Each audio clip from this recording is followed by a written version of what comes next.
First contact and invasion.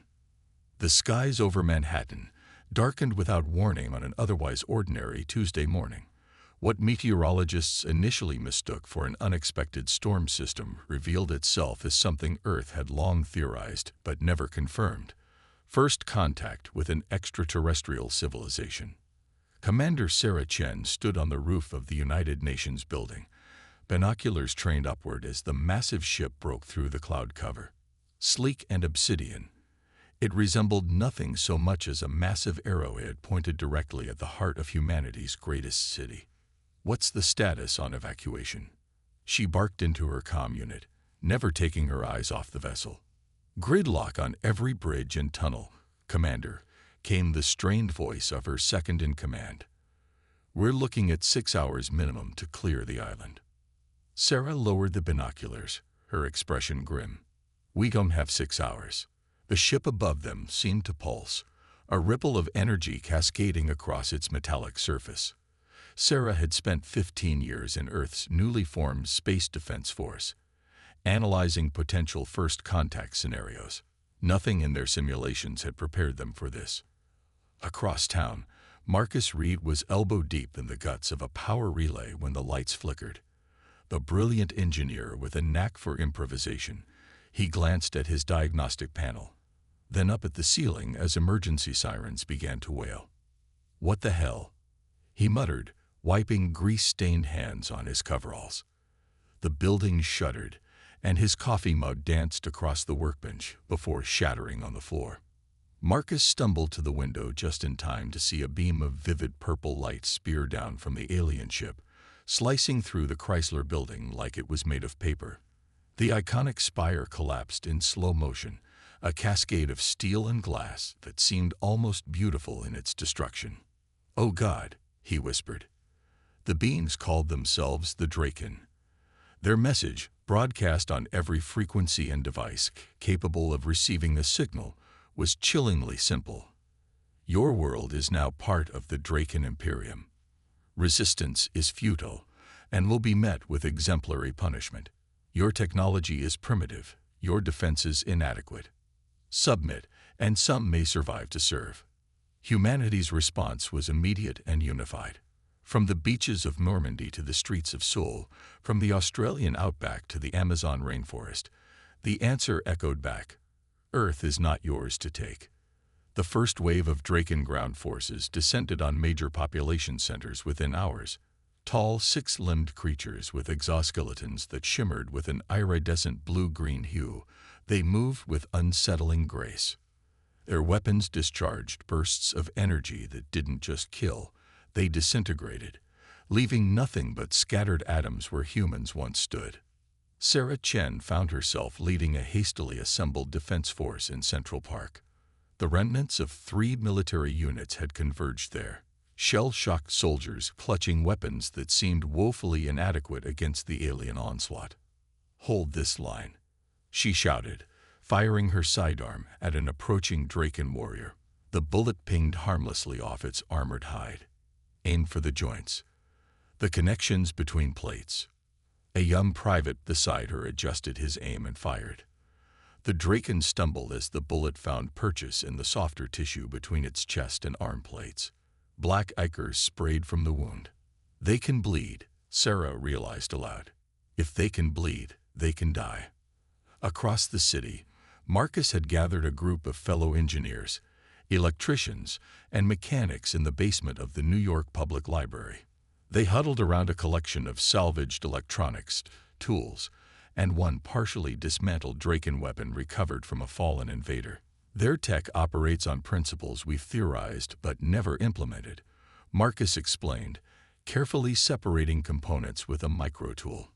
"It's like they're using quantum entanglement as a power source." "Can we reverse engineer it?" asked Priya, a quantum computing specialist who'd been visiting from MIT when the invasion began. Marcus frowned, studying the alien circuitry. Not quickly enough to matter. But his eyes widened as he noticed something unusual about the weapon's construction. "Holy shit. Their systems are vulnerable to electromagnetic pulses. Look at these shielding components. They are designed to protect against thermal and kinetic damage, but there's minimal protection against EMP. How does that help us? Someone asked.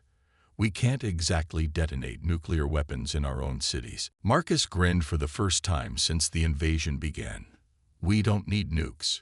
We need a massive, coordinated EMP burst, and I think I know how to create one using their own technology against them. The first week of the Draken occupation was devastating. Major cities around the world lay in ruins. Military forces were scattered, communications fragmented. Yet in the chaos, humanity showed its true strength, adaptability. Underground networks formed with astonishing speed. Knowledge spread through whispered conversations and handwritten notes. The Draken had expected immediate capitulation. Instead, they found themselves facing a species that refused to accept defeat. In the ruins of London, farmers taught soldiers which plants could be eaten and which could be turned into primitive medicines. In Tokyo, hackers worked tirelessly to penetrate Draken communications. In Rio de Janeiro, children as young as 10 acted as couriers, their small frames able to slip through rubble unnoticed by alien patrols. And in what remained of New York, Sarah Chen's forces had evolved from a conventional military unit into a guerrilla operation that struck without warning and disappeared into the labyrinth of the damaged city. They're learning our tactics, Sarah told her officers during a briefing in an abandoned subway station. Maps covered the walls, marked with Draken patrol routes and weaknesses, but they're not adapting fast enough. They expected us to fight like them, organize, hierarchical. They don't understand human chaos. A scout burst into the makeshift command center, breathless. Commander, we found him. The engineer everyone's been talking about. The one who knows how to hurt them. Sarah's pulse quickened. Bring him in. Marcus Reed entered the room, exhausted but vibrating with purpose. He carried a backpack that he handled with extreme care, setting it gently on the central table.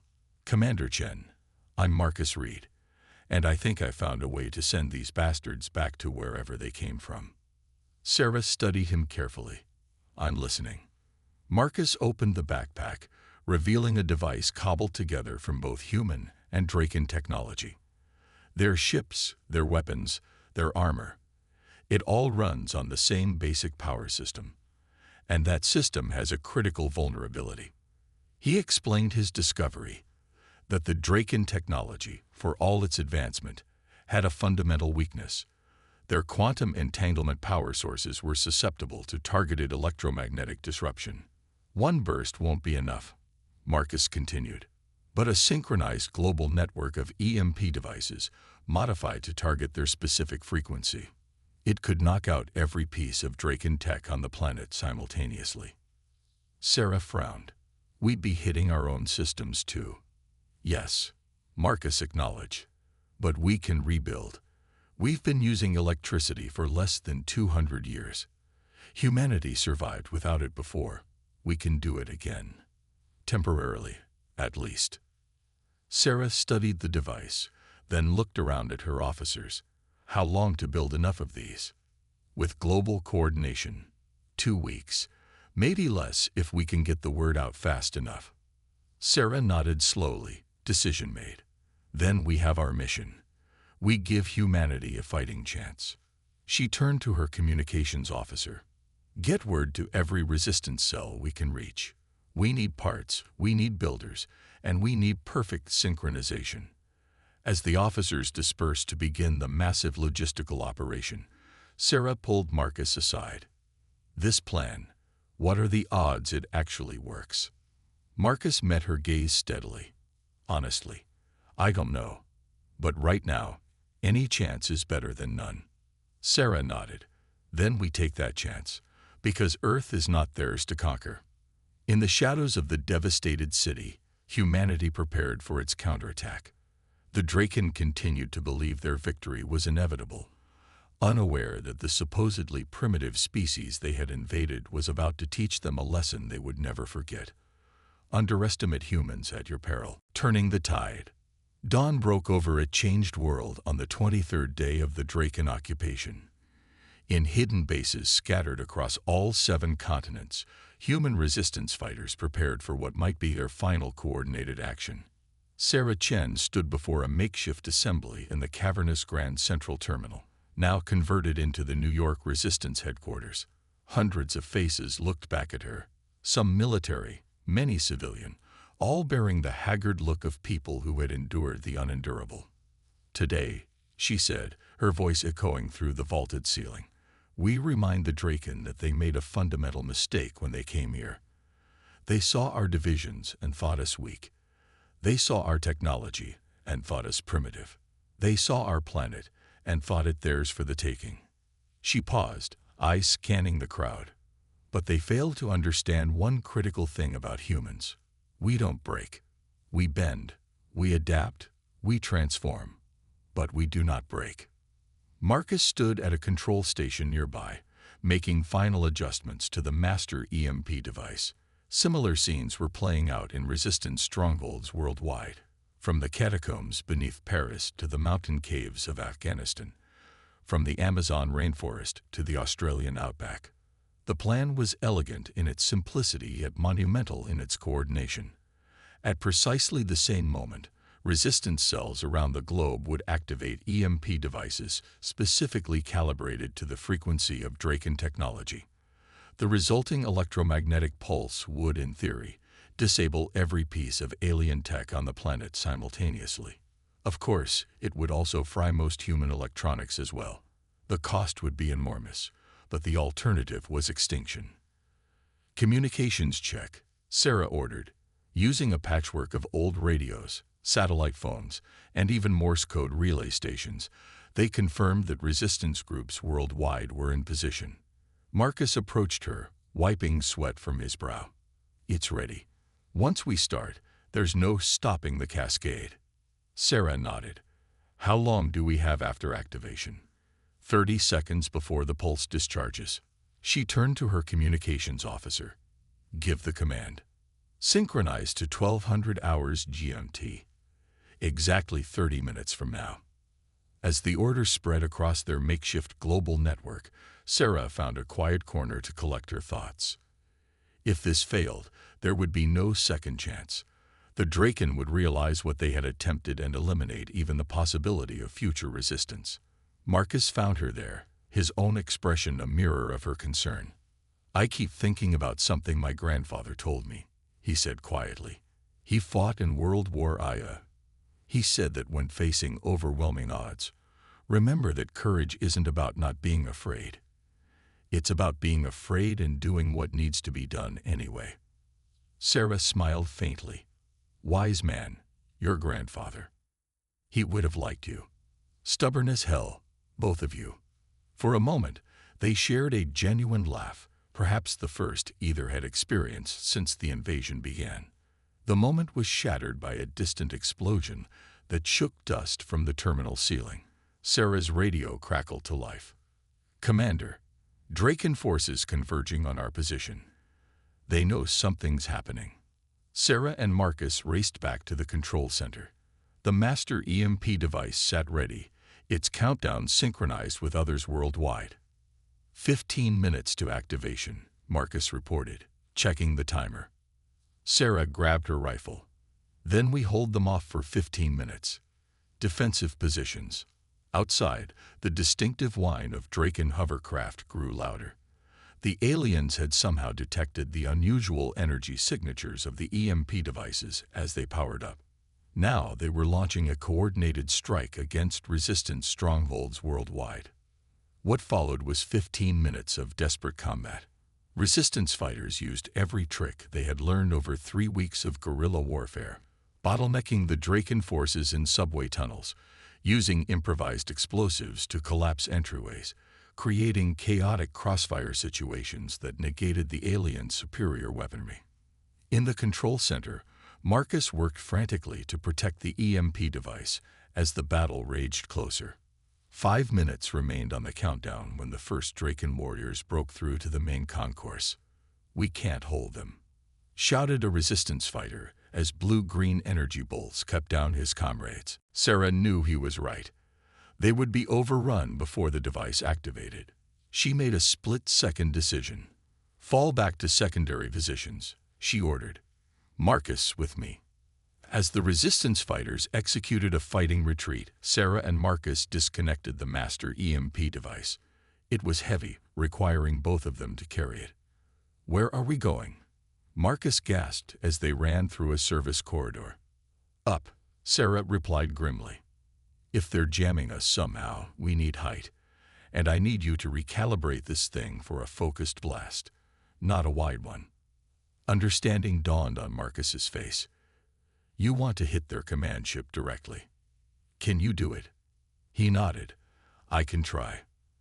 They emerged onto the roof of the terminal building. Above them, the massive Draken mothership hovered over Midtown Manhattan, its shadow casting an artificial night over the city. Smaller craft swarmed around it like insects protecting their queen. Marcus set the device down, fingers flying over its makeshift controls. "I can boost the signal strength, but we'll need to be closer." Sarah looked around desperately, then pointed to a nearby construction crane that still stood beside an unfinished skyscraper. There. Getting to the crane was its own battle. They dodged Draken patrols, used maintenance shafts between buildings, and at one point crossed between rooftops on a makeshift bridge of aluminum siding. With 2 minutes remaining, they reached the crane's cab. Marcus positioned the device, making final adjustments. "If this works," he said, "the mothership's systems will cascade into failure." "But Sarah," he met her eyes, "we're too close. The feedback when this thing goes off." She nodded, understanding. One life, or millions. Not much of a choice. Below them, Draken warriors had spotted their position. Energy bolts began striking the crane, making the whole structure shudder. 30 seconds, Marcus reported, shielding the device with his body. Sarah fired back at the approaching aliens, buying precious seconds. "Any regrets?" she asked over her shoulder. Marcus smiled grimly. "Only that I didn't get to see what comes next." 10 seconds. The crane's support strut took a direct hit, tilting the entire structure at a sickening angle. Sarah lost her footing, sliding toward the edge. Marcus lunged, catching her hand while his other arm wrapped around a support beam. 5 seconds. Their eyes met in a moment of perfect understanding. Whatever happened next, they had done everything they could.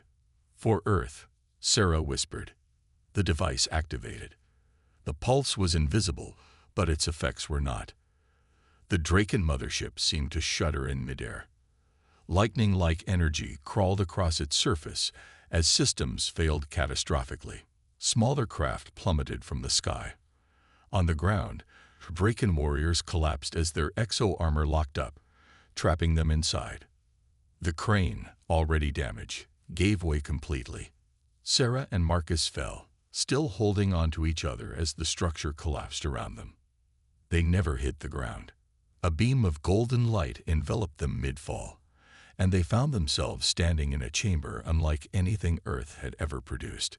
Beings of various forms observed them from behind what appeared to be a council table. "Humans," spoke a being composed seemingly of pure light. "You have done what no species has accomplished in 10,000 years. You have defeated the Draken Imperium." Sarah and Marcus exchanged bewildered glances. "Who are you?" Sarah managed to ask. "We are the Galactic Council," the light being replied. "We have observed your world for centuries, as we observe all developing worlds." "And you did nothing while the Draken invaded us." Marcus's voice rose in anger. Another council member, who resembled something between a squid and a tree, responded. "Non-interference is our highest law. Species must develop naturally, without external influence. However, once a world successfully defends itself against invasion, they earn the right to join galactic society." "What happens now?" Sarah asked.